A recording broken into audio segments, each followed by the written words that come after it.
তো হ্যালো ইউটিউববাসী, আজকের এই ভিডিওতে আমরা শিখব একটি পুকুরের মাটি কাটার হিসাব কিভাবে একদম সহজ পদ্ধতিতে করা যায়। তো বন্ধুরা, ভিডিওটি শুরু করার আগে একটা রিকোয়েস্ট আপনাদের কাছে, যদি চ্যানেলে প্রথমবার ভিজিট করে থাকেন তাহলে ভিডিওটিতে একটি লাইক দিয়ে চ্যানেলটি অবশ্যই সাবস্ক্রাইব করবেন। তো আমরা দেখি একটি পুকুরের মাটি কাটার হিসাব কিভাবে করা হয়। তো বন্ধুরা, এখানে একটি পুকুরের ছবি দেখতে পাচ্ছেন। তো আমরা জানি একটি পুকুরের উপরের অংশ থাকে বড় এবং নিচের অংশ থাকে ছোট। তো এখানে যে একটি পুকুরের ছবি আমরা এঁকেছি, এই পুকুরের উপরের অংশের একটি দৈর্ঘ্য আছে 70 ফুট এবং অন্যদিকে উপরের অংশের দৈর্ঘ্য আছে 65 ফুট এবং উপরের অংশের প্রস্থ একদিকে আছে 33 ফুট এবং অন্যদিকে আছে 39 ফুট। আর এই পুকুরের নিচের অংশের দৈর্ঘ্য একটি আছে 68 ফুট এবং অন্যদিকে আছে 63 ফুট এবং প্রস্থ আছে একদিকে 30 ফুট এবং অন্যদিকে আছে 35 ফুট। তো এই পুকুরে পেলাম আমরা 4টি দৈর্ঘ্য এবং 4টি প্রস্থ। তো এই পুকুরের উপরের অংশ আছে 2টি প্রস্থ এবং নিচের অংশের আছে 2টি প্রস্থ। তো টোটাল পেলাম আমরা 4টি প্রস্থ এবং এই পুকুরের দৈর্ঘ্যে উপরের অংশ পেলাম আমরা 2টি এবং নিচের অংশের দৈর্ঘ্য পেলাম আমরা 2টি। তো টোটাল পেলাম আমরা 4টি দৈর্ঘ্য। তো এই পুকুরে আছে 4টি দৈর্ঘ্য এবং 4টি প্রস্থ।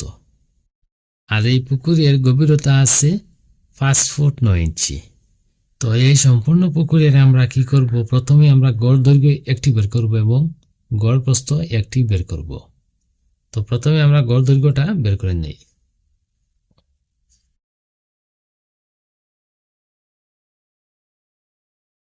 দৈর্ঘ্য, উপরের অংশ দৈর্ঘ্য একটি পেলাম আমরা 70 ফুট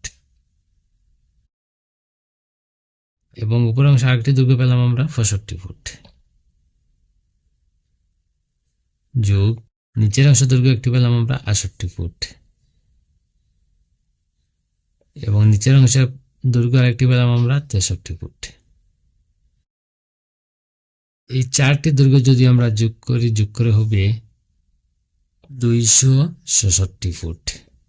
এই 266কে আমরা 4 দ্বারা ভাগ করব। 4 দ্বারা ভাগ করার কারণ হচ্ছে এখানে আছে 4টি দৈর্ঘ্য, এই জন্য আমরা 4 দ্বারা ভাগ করব। 4 দ্বারা যদি আমরা ভাগ করি তাহলে এই পুকুরের গড়ে একটি প্রস্থ বেরিয়ে আসবে। তো 4 দ্বারা যদি আমরা ভাগ করে হবে 66.5। এটা পেলাম এই সম্পূর্ণ পুকুরের আমরা গড় দৈর্ঘ্য। এবার এই পুকুরের আমরা গড় প্রস্থ একটি বের করব।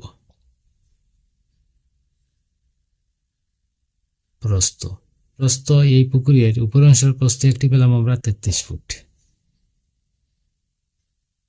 উপরের অংশে আরেকটি প্রস্থ পেলাম আমরা 39 ফুট,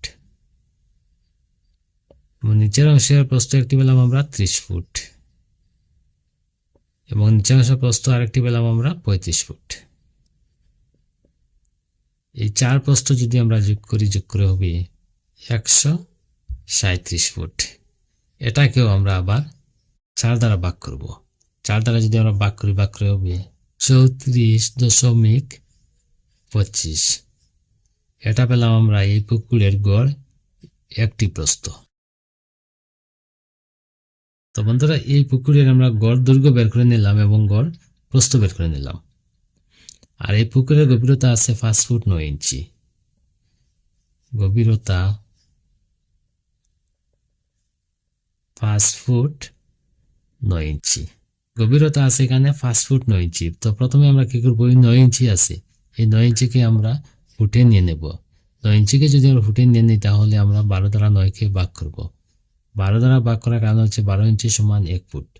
তো 12 দ্বারা যদি আমরা 9কে ভাগ করে হবে 0.75। তো 5 ফুট 9 ইঞ্চিকে ফুটে কনভার্ট করে পেলাম আমরা 5.75 ফুট। এবার আমরা একটি সূত্র ব্যবহার করে দেখব এই পুকুরে কত সেফটি মাটি আছে। তো সূত্রটি হচ্ছে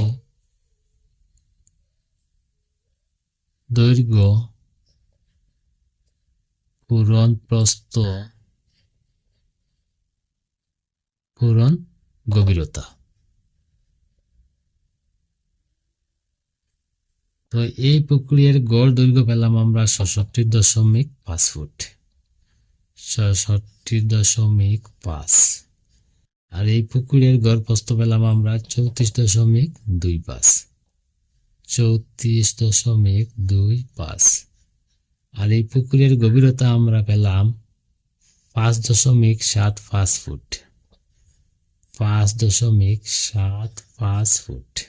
এবার যদি আমরা দৈর্ঘ্য, প্রস্থ এবং গভীরতা এই তিনটি যদি আমরা গুণ করি তাহলে এই পুকুরে কত সেফটি মাটি আছে তা বেরিয়ে আসবে। তো এই তিনটি যদি আমরা গুণ করে হবে 13,096.34 ঘনফুট মাটি। তো এই পুকুরে পেলাম আমরা 13,096.34 ঘনফুট মাটি। তো বন্ধুরা, একটি পুকুরে মাটি কাটার হিসাব যখন আপনারা বের করবেন তখন গড় দৈর্ঘ্য একটি বের করবেন, গড় প্রস্থ একটি বের করবেন। তারপর এই সূত্র অনুযায়ী হিসাব আপনারা বের করবেন। দৈর্ঘ্য, প্রস্থ, গভীরতা এই তিনটি যদি আপনারা গুণ করেন তাহলে একটি পুকুরে কত সেফটি মাটি আছে তা বেরিয়ে আসবে।